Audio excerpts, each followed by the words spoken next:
gostaria de falar de um conto, tá? Um texto curtinho, de fácil acesso, e quando eu for fazer as legendas, se eu encontrá-lo num link, um link honesto, que não pirateie nada, eu coloco o link aqui. Mas vocês provavelmente vão conseguir encontrar na internet. Esse conto se chama O Olho Torto de Alexandre.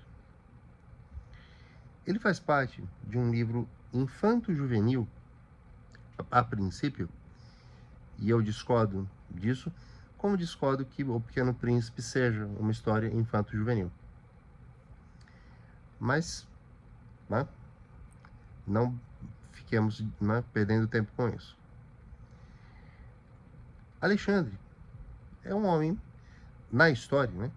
Ele é um homem que já está casado, ele tem umas excentricidades, e ali no sertão, né, muito provavelmente o sertão de Alagoas, porque é de onde vem o autor Graciliano Ramos, as pessoas gostam de se reunir à volta dele para ouvir suas histórias. E numa dessas histórias, ele conta o seguinte, ele fala: quando eu era menino, eu tinha muito medo do pai. Ele fala: o pai era bravo. E quando o pai ralhava, ele falava: ralhar é brigada, bronca, né? Eu ficava assim, sempre com medo de, mesmo ele falando para eu não fazer ou fazer alguma coisa, não dar certo. E um dia, ele estava ali no terreiro. Terreiro é como se chama, né, nessas obras. Não é terreiro de macumba, não é isso, não é candomblé, umbanda, não. É um lugar em frente à casa, geralmente, que as crianças brincavam. E aí o pai tá atrás de uma égua que fugiu, e essa égua estava prenha, ela ia ter um potrinho. Então o pai chama o filho e fala: Alexandre, você viu a égua baia? O Alexandre diz: não, pai. E aí o pai fala assim: se você vê, ou melhor, né, correto, se você a vir, só avisa. Porque lógico, ele era uma criança não teria dificuldade em trazer, né? Seria abusivo pedir para uma criança trazer um animal desse porte. Alexandre, então, vai nas suas andanças de criança ali pelo sertão. Ele entende, olha que loucura, ele entende o seguinte: o pai mandou eu não voltar sem a égua. Paremos aqui. Quem já passou por essa situação? Por sentimentos de natureza negativa, como medo, ansiedade, receio, entender uma fala de modo totalmente distorcido. E essa distorção não é incapacidade de interpretação. É uma espécie de assombro diante, né, do medo da reação da outra pessoa. Aí eu faço uma segunda pergunta. Alguém aqui se considera uma pessoa, digamos assim, né, de gênio forte, para dizer o mínimo, que acaba provocando medo, ou acaba provocando, enfim, algum tipo de reserva nos outros? Os outros ficam com medo de decepcionar você. Você é assim? Se você é assim, você é como o pai do Alexandre. E se você é como eu disse antes, é como o Alexandre. Então o Alexandre foi caminhar para ver se achava essa égua. Aí uma hora ele se cansou, ele se deitou na relva, ficou olhando o céu, era um sonhador. Ele estava olhando para fora dele. Importante. Olhando para fora. E eis que ele pega no sono. Isso era dia ainda. Quando ele acorda, a noite caiu. Aquele breu total, né? É um escuro que a gente não está muito acostumado, porque todo mundo mora perto de cidade, né? Bom, aí naquela escuridão, ele ouve um barulho perto, né, de um riachinho. E ele pensa, é a égua. Mas ele tá assim, ele olha de longe, não dá para entender muito bem o que é. E ele vê um bichinho menor. Pensa, ah, é a égua. Deve ter dado à luz, tá? Deve ter parido. E é o potrinho. Aí ele vai se aproximando aos poucos. Pensando, ah, não posso voltar para casa sem essa égua. O pai vai me matar. E lembrem que o pai não falou nada disso. Ele monta no bicho.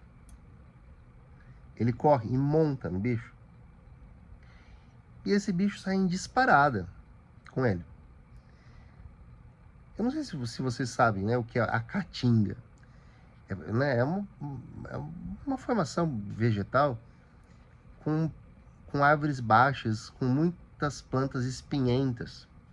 E ele vai, mas ele agarra no pescoço com tamanha força que e o bicho esperneando e sabe, tentando tirá-lo e correndo no meio daquele monte de espinheiras. Ele vai se arranhando todo. Ele nem percebe o que aconteceu com ele. Mas ele dá uma canseira nesse animal que o animal para, né, e simplesmente se deixa conduzir. Ele pega o bicho assim pelo pescoço e vai caminhando ao lado e leva até a fazenda. Ele tá tão cheio de adrenalina, porque o pai não vai me matar, o pai vai ficar feliz comigo, eu vou agradar o pai. Aí ele chega, entra ali onde ficam os animais, né? Tipo um estábulo. Vai até um canto, passa uma corda no pescoço do bicho.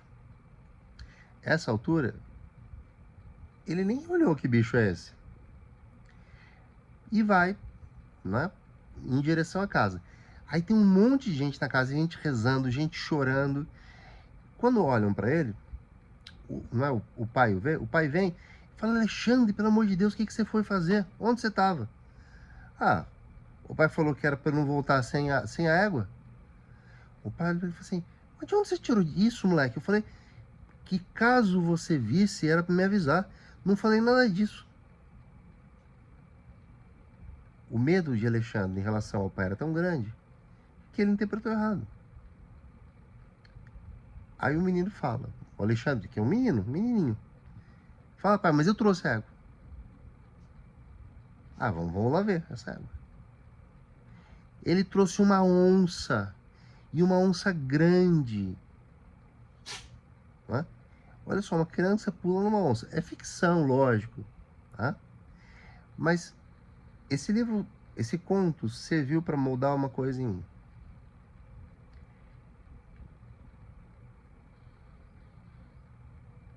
Por mais sensato que eu me considere, por mais que eu me dê o presente de pensar bastante antes das coisas que eu faço, é interessante ter um terceiro observador. Há momentos em que o desânimo, em que uma descrença no mundo faz a gente achar que vale menos do que vale, ou, né, sentimentos e fatos de outra natureza levam no sentido oposto, da gente achar que vale muito mais do que realmente vale. Então, né, conversar com pessoas, que é a contramão do individualismo, é muito importante nesse sentido. Mas eu ainda não cheguei ao ponto importante. É o olho torto. O Alexandre que está contando a história é o Alexandre velho. E ele realmente tem um olho torto, assim, né?